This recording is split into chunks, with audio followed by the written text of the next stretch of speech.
Hi everybody, I'm Jessica Nicole Dickerson, aka JND, and welcome back to another video. So, you may notice, that was my foot, I'm sorry, I didn't mean to stick my foot in your face. You may notice the background is a fully established bookcase. I'm really excited. I think this is the first time I've had like all my books in a really long time, like in eyesight. Like, it's very exciting. I can't tell you how excited I am. I've been living off of like a bookcase full of books for a hot minute, and by a hot minute I mean since like March. So it's beyond cool. So this is like the new filming kind of setup. I could also film standing up to kind of mix things up a bit, you know. My room is gonna be next level booktuber ready, you feel? I'm being really extra, but yeah, make sure to subscribe so you don't miss my, you know, bookshelf tour and all the things to come. But yeah, let's get into today's video. I'm gonna be doing a kind of mini book haul, and I'll explain why it's mini in a second. Let me grab all the books first because I kind of put them on my shelves already. You may see some kind of poking out here and there, but let me grab them real fast.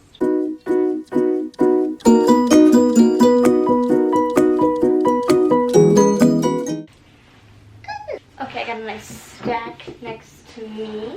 I guess it's not that many anymore. I am adding the books I got in book boxes as well in this, because technically I am getting them. Also a book that I got from a publisher, so I'm going to include those in my haul. You might have heard me already talking about them, but yeah, let's get into it. And the reason why it's kind of mini is that I only purchased 5 of these books. I'm trying to be a little bit more conscious when buying books, especially because I'm unemployed and living off of my savings, which I'll go more into in a video when I talk about moving to LA, how I prepped and how I kind of feel about it, how much money it costs to live here, all those exciting things. So yeah, trying to be more conscious. And also I realize a lot of the books that I have on my shelves, I have like 140 unread books. Like I obviously have like 200 read books, but I have a decent amount unread, so there's no need for me to keep purchasing so many books. But this is a personal decision I've made, and I know a lot of Booktube people agree with me, and there's also a lot of people who are on the other side who collect books and collect them for the sake of collecting them. Totally, whichever way you like it, do what you like. It's your book collection, obviously. I feel like that should go without saying, but you know, friendly reminder from Jess. You're doing great, hun. Keep on going. I don't know why I called you hun. Person, you, thumbs up. Good effort. Okay, now let's really get into this because I'm just rambling. Okay, let's talk about some books that publishers sent me. So this is the first one that I'm really excited about. It's kind of like a surprise gifting of it, but I feel bad because it was a little damaged during its mailing process, but that's okay. It just has a little dent. But it is Punching the Air, and it is by Ibi Zoboi and Yusuf Salom. I'm sorry if I'm saying that wrong, but I know this is very highly anticipated. It came out already. I did get it late in the mail because they shipped it to my Hawaii location, and obviously in LA now, so my parents had to pay extra shipping to send it to me, so I feel really bad, but you know what? Love you, mom and dad. Yeah, so let's talk about Punching the Air. To be honest, I don't know too much about this. I know it has a lot of Muslim rep. And then let's check out the first sentence of Punching the Air. Let's check it out together. I just want to start doing this in my hauls. Oh, it's written in verse. Oh, that's so exciting. Okay, now I'm way more excited about this because, like, I love books written in verse. Ellen Hopkins was like the first kind of intro to that. But yeah, let's check out this first. So part 1, it's called Birth. You can see it here. So it is, Umi gave birth to me at home. She had a video, and every birthday she makes me watch it. When I was little, I would run away. Umi would laugh and say, "Come here, boy, you gotta remember where you came from." That is so cute. Okay, I immediately, okay, I want to add this to my TBR now because I'm really excited about it. I love books in like a free verse, so it's poetry, but it still tells a narrative, still tells a story. It's just so poetic and playful, and it gives me so much joy. So I'm really happy they gave this to me. It's really cool. I can't wait to read it. I don't know if I'm going to add it to this month's TBR because I've been really busy unpacking and things like that. Like I don't know if you can tell the mess in the mirror. You can kind of see the mess on the other side of the room. We're not going to talk about her, but yeah, so I hope to maybe get to this in October, but this is just so exciting. And Ibi Zoboi is one of my favorite authors. Pride by Ibi Zoboi is like somewhere over here, is so good. A Pride and Prejudice retelling, but black, and talks a lot about gentrification and like loving yourself and all the good things. So I love her books. I also loved American Street. That one was a little sad for me. It was a little, it's like objectively good. I just feel like it hurt too much. So I'm very excited to check this out. And I also need to check out Yusuf's other writing, because I think he's an activist, if I'm saying that right. I'm like looking at the back but not reading it, so I should just put it down. Punching the air. I feel like Jessie the reader when I go like that. Okay, so another book that a publisher gave me, and it wasn't too recently. This was actually like months ago, but I haven't told you guys really like too much about it. I have read the majority of it. I have 40 pages left. I'm hanging on to those last 40 words because I'm really scared about the ending. But it is Ray Bear by Jordan E. Foucault. So if you don't know, this is out already, and a lot of people are talking about it, which is great. But let's talk about it even more because this is fabulous. Obviously, I'm not going to spoil it because I've read the majority of it. I think I have like 5% of the book left, but this is a high fantasy all about a new system where there's kind of a court established around a king, and they all kind of blend together, like their minds, they what's the word for when you connect? I'm looking, I can't remember the words they used to describe it, but they all work together and they can kind of talk through this network they've created, and they protect the king, and they're all in charge of different things. And there's a new council developing, and we grow up with them, and we get to see the prince kind of select who he wants. And we also talk about how the system may not be what it seems, and I think that's the real takeaway from this book. It talks about how you should question authority, how if you as a young person start to see things differently, maybe you should call them out and be like, hey, like, why aren't we doing this, you know? And it talks a lot about power and power struggle and a lot of great things, just so many great things. And I think it really parallels to our world today in such a phenomenal way. The writing is really, really good. I really connected to the main character a lot. I think it's a story a lot of people can pick up and love, and it has a lot of like African inspiration behind it. So I think it's also a really good kind of stepping stone. Especially if you like fantasy, I would definitely check out Ray Bear. It's such a delight. And I also really ship the couple in here. And there's also asexual rep in here, which we love, we stand for. Ooh. But yeah, that is a book that the publisher also sent me to review, and I'm really excited to, well, actually I'm not excited to finish it because I don't want it to end, if I'm being quite honest. Okay, moving on to the next two books that I got from a recent Unplugged unboxing, which I think I just posted, I believe, if I'm following the little schedule I made for September for myself. Kudos to Jess for having a calendar. It is Grown by Tiffany D. Jackson. So this is a book that I was supposed to get an arc for, and like, you know, the hoop earrings. I'll put up pictures, like Mayana's looks really cute. So everyone's like, you know, posting their pictures, and I'm like, hey, where's my earrings? Where's my set? It got lost in the mail because of, you know, what's happening in America. If you don't know, read the news, be educated, even in other countries, because, you know, well-rounded people, we are nations or citizens of this world, not just our nation, you know. Okay, TED Talk later. So I finally got the book through the Unplugged box instead of like through the mail, which is totally okay. They apologized and they were going to send me a finished copy. So I emailed them saying, hey, I actually got it. Please don't worry about sending me a copy. So it's great. I ended up getting it anyway. Long story short, I'm really excited. My other Tiffany D. Jackson books I think are way up there because they're colorful, they're red and stuff, and I have everything organized by color. I don't believe I have Let Me Hear a Rhyme over here. Oh, and then Ibby's a Boy's American Street.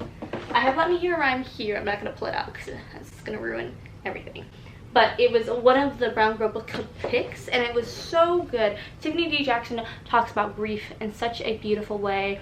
Let Me Hear a Rhyme was all about a boy who gets murdered basically, and there's an investigation happening, and his friends try and keep his memory alive by trying to get his music out. And it's also placed in like the 90s, so they're like selling CDs of his even though he's passed, and they're trying to get him to be noticed as a musician. But then when he starts to pop off too much and people want to see him and maybe do live rap battles, people are like, oh.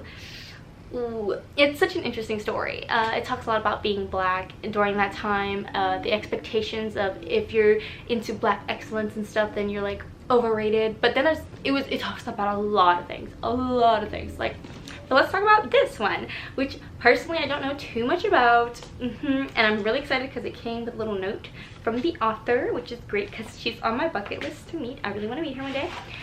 Firstly, this cover.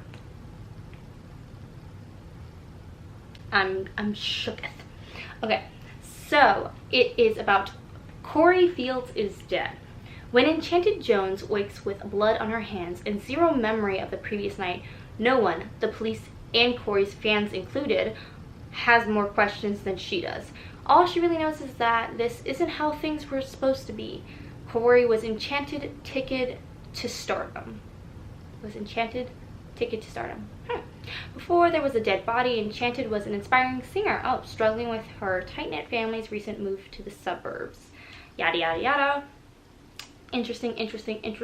There's a death. She always talks about death. It's very interesting how Tiffany D. Jackson talks about death in her books. Okay, so let's see what the first sentence or two is like. I also highly recommend any of her books. They're always so good. I haven't read Allegedly. I read Monday's Not Coming and Let Me Hear a Rhyme, and I'm gonna read Grown in October. I'm so excited.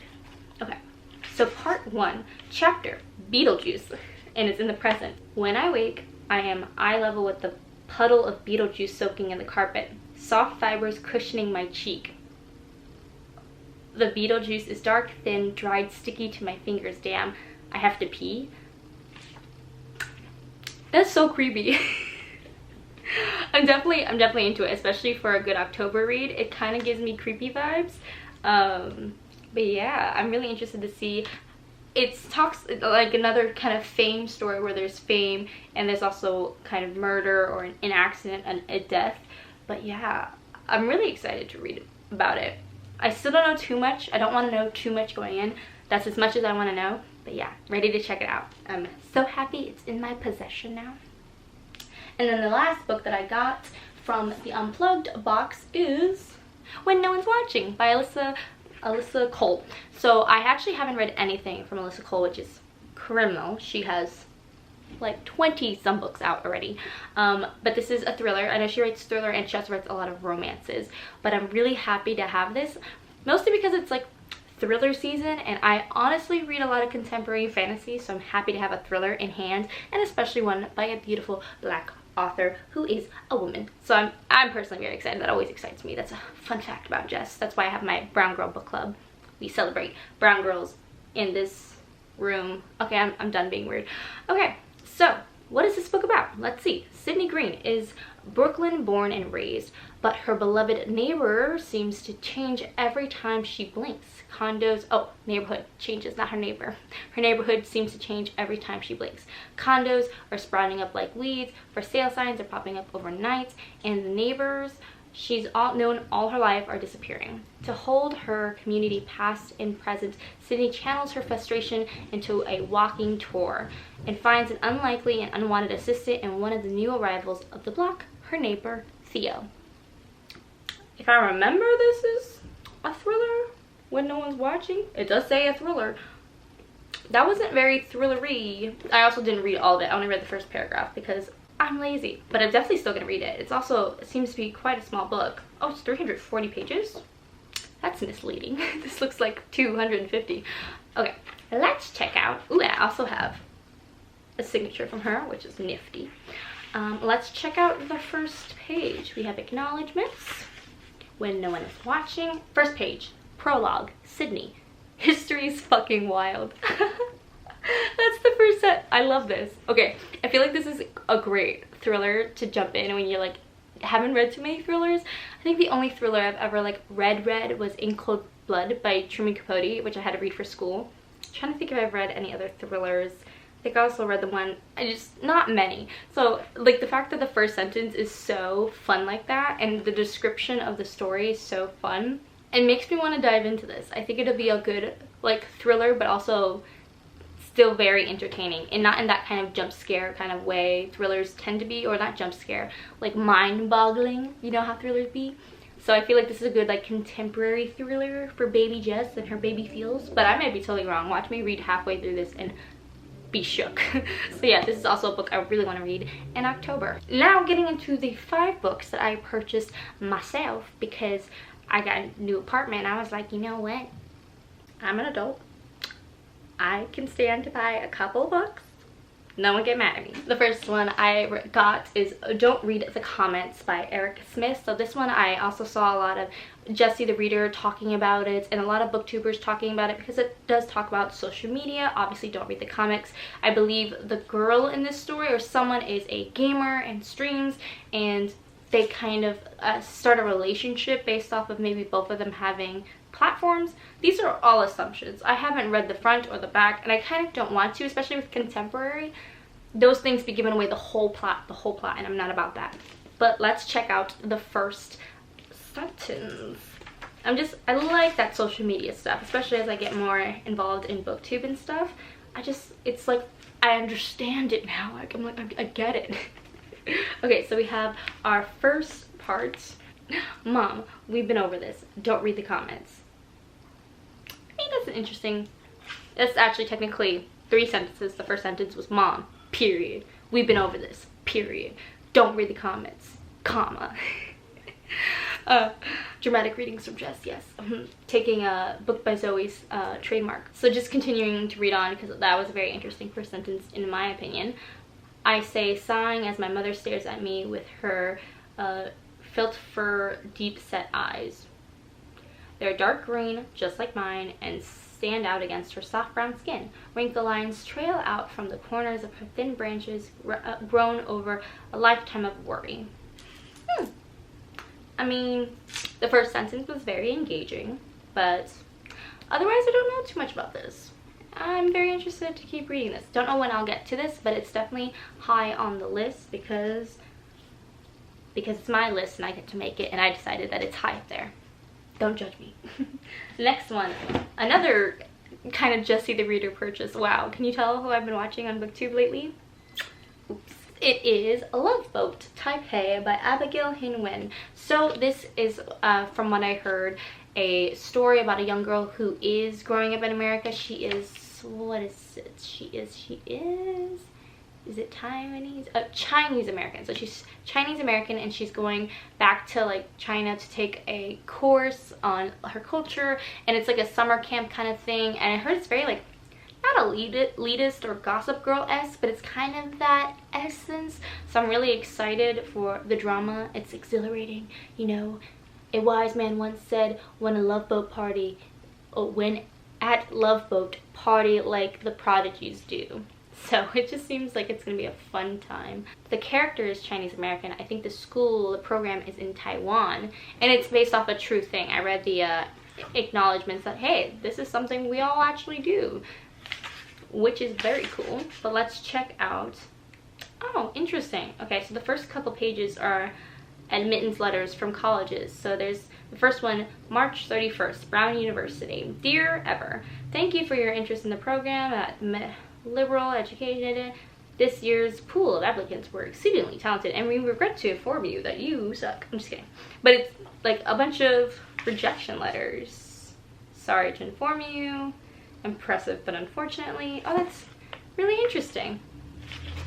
Okay, but the first sentence, okay, June 5. It says, the envelope drops through our mail slot like a love letter.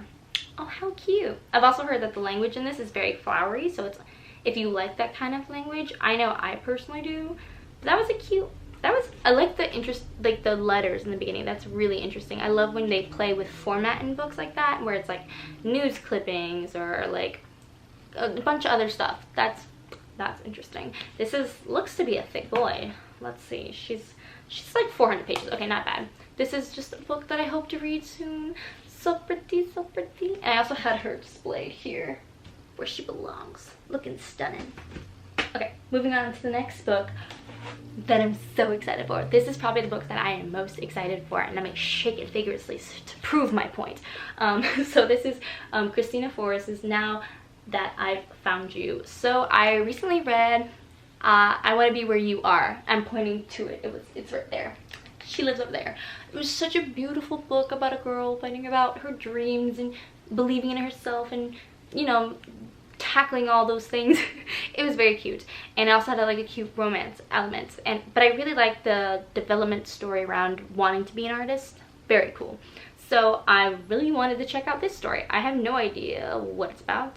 Let's see. Following in the footsteps of her grandmother, 18-year-old Eva Jones is poised to be Hollywood's next big star. That is, until a close friend's betrayal leads her to being blacklisted. Ooh. Okay. So it has to do with acting. Oh yeah. I love this. Okay. I Want to Be Where You Are had to deal with like being a ballerina. This one having to do with acting. I'm an actor. Okay. This first chapter is, oh, a news article clipping. I was just talking about playing with format. Fun. The Film Critics Circle just announced this year's nominations, and while some actors and films were snubbed, others were nominated as suspected. The biggest surprise is Evelyn Conway's will be nominated with the esteemed Lifetime Achievement Award. Yada yada yada. That's fun. Oh, it's pretty long. Okay, so chapter 1's real first page is Miss Jones. How does it feel to have such a breakout role so early in your career? I mean, yeah. This is asked by the press reporter who stands in the sea of other reporters. Da, da, da, da. I mean, so not the most like gripping first sentence that I want, but I'm still really excited to read this, especially as an actor. I feel it. I feel the importance. I feel something. Put a word to it, any word to it. Comment down below what word you think I should put to it, because I can't think of one. Oh, if you're made it to this point in the video, put this emoji down below so I know you're a real MVP. And you'll make my day. Thank you. Okay, 2 more books. We can do this. I've been talking for way too long, probably. The next book I got was The Way You Make Me Feel by Maureen Gu. I was shook to my core.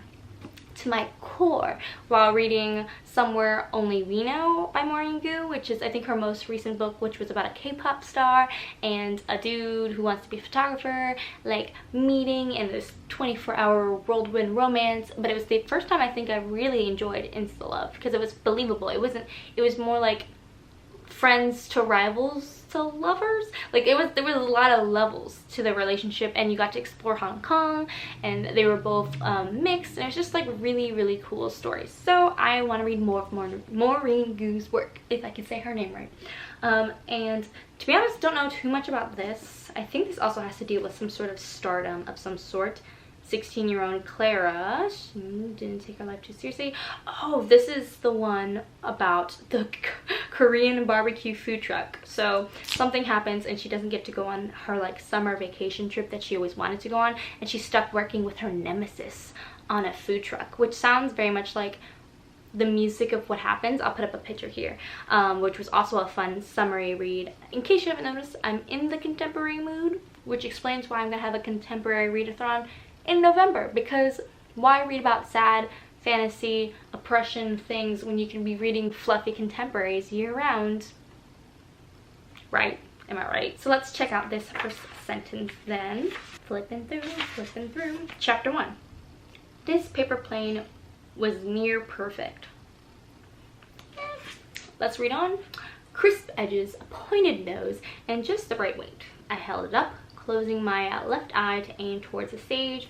Ross Carver and her short-brimmed black hat were in fine form today, a perfect target for her face light up to beautiful stage lights.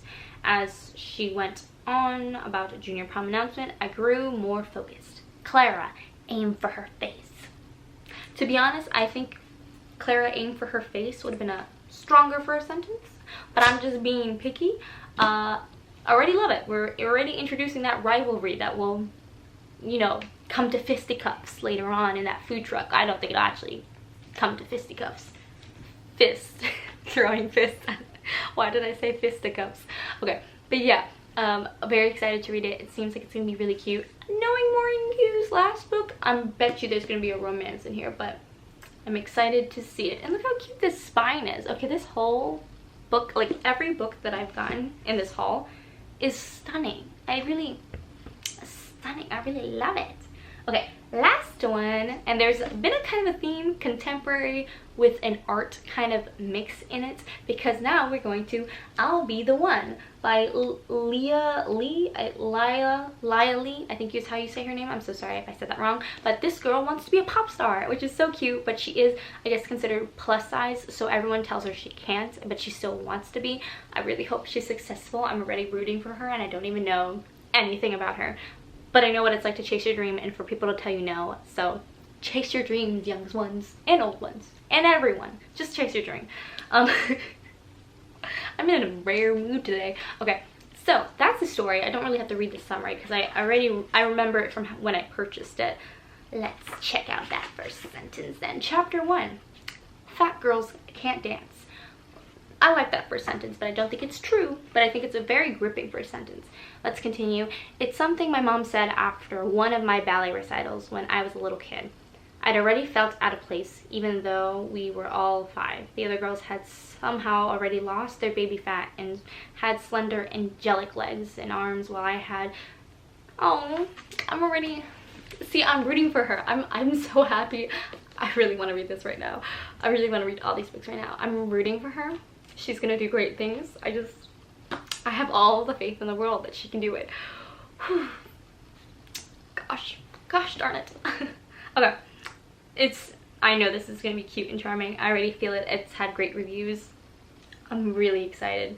So that is my stack of books. I really can't wait to dive into all of them.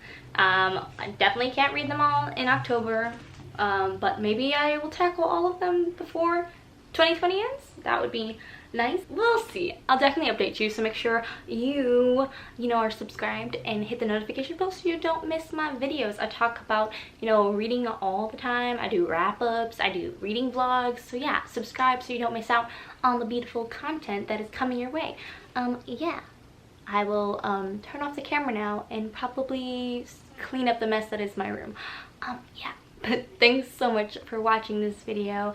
I really love you guys. Thanks for watching. It means the world to me that you comment or watch a video. If you want to support me more, feel free to check out my Patreon. It's linked down below if you just want extra content. Yeah, I have a Clap When You Land vlog exclusive on there just for you babies who want extra content. But yeah, I will see you guys in the next video. Thanks so much for watching. Bye. Adios. I don't know why I keep doing that in my videos, but you know what? We're gonna deal with it.